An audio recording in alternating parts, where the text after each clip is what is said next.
If inflation gets out of control and prices keep rising, goods and services will get more and more expensive.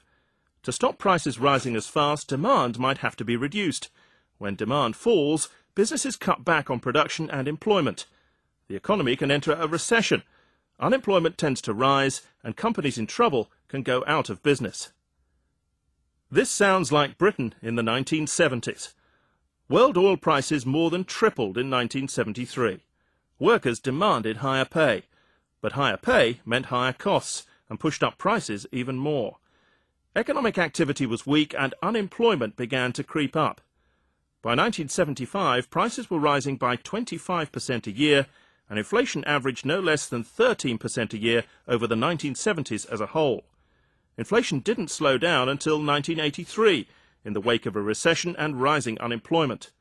By that time, a weekly shopping bill costing just £25 in 1970 had leapt to almost £115.